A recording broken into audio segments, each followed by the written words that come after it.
Kuil tua yang disebut-sebut para pedagang itu terletak di pinggir hutan, agak jauh dari pusat Kadipaten Wengker.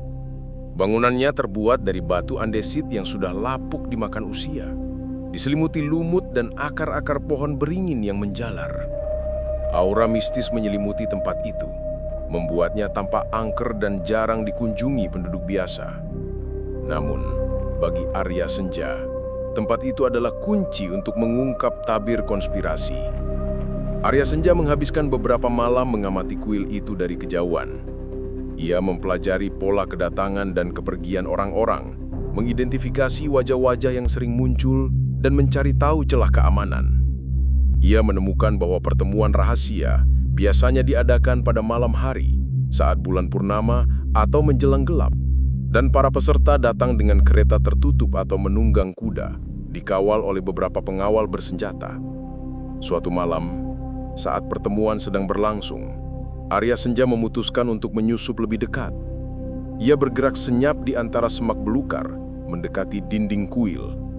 Dari celah kecil di antara bebatuan, ia bisa mendengar suara-suara samar dari dalam. Ia mencoba mengidentifikasi suara-suara itu, mencari tahu siapa saja yang hadir. Ia mengenali suara Adipati Wirasena yang sedang berbicara dengan nada berapi-api, menghasut para hadirin untuk menentang Majapahit. Di tengah kerumunan, Arya Senja melihat sesosok wanita yang menarik perhatiannya. Ia mengenakan pakaian yang anggun, namun wajahnya tertutup cadar tipis. Gerak-geriknya tenang dan penuh wibawa, seolah ia adalah seseorang yang memiliki kedudukan tinggi. Arya Senja belum pernah melihatnya sebelumnya, namun ia merasakan aura misterius yang memancar dari wanita itu. Ia adalah Dewi Arum, putri dari kerajaan bawahan yang bersekutu dengan Wengker, yang dikenal karena kecantikan dan kecerdasannya. Arya Senja tahu, ia harus mendekati Adipati Wirasena dan lingkaran dalamnya. Ia membutuhkan alasan kuat untuk bisa masuk ke dalam. Ia memutuskan untuk memanfaatkan penyamarannya sebagai pedagang kain. Keesokan harinya, ia sengaja menjajakan dagangannya di dekat istana Adipati Wirasena, berharap bisa menarik perhatian para pelayan atau bahkan Adipati itu sendiri. Strateginya berhasil.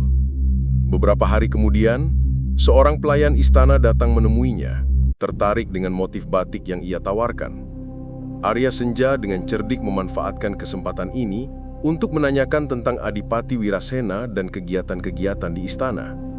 Ia berpura-pura kagum dengan kekayaan dan kekuasaan Adipati dan menyatakan keinginannya untuk bisa berdagang lebih dekat dengan lingkaran istana.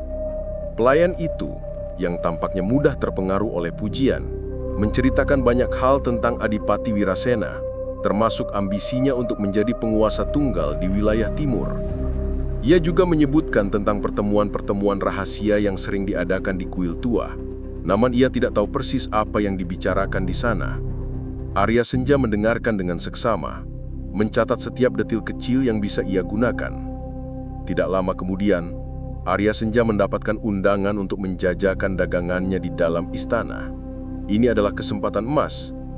Ia membawa kain-kain terbaiknya, dan dengan hati-hati memilih waktu yang tepat untuk mendekati Adipati Wirasena. Ia memuji selera Adipati dalam memilih kain, dan dengan halus menyisipkan beberapa pertanyaan tentang kondisi politik di wilayah itu. Adipati Wirasena, seorang pria parubaya dengan kumis tebal dan sorot mata licik, tampak terkesan dengan kecerdasan dan keberanian Arya Senja. Ia tidak menyadari bahwa di balik senyuman ramah pedagang kain itu, ada seorang agen Sandi Yuda yang sedang mengumpulkan informasi.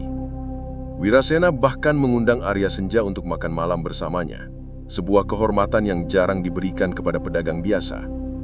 Pada jamuan makan malam itu, Arya Senja bertemu langsung dengan Dewi Arum.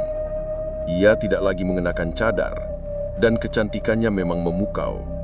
Namun, di balik senyumannya, Arya Senja bisa merasakan ada sesuatu yang disembunyikan.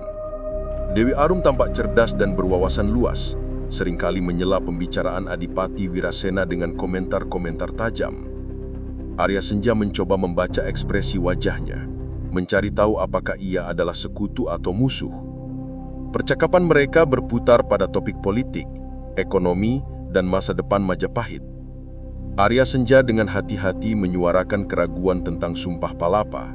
berpura-pura setuju dengan pandangan Adipati Wirasena yang ingin memisahkan diri dari Majapahit.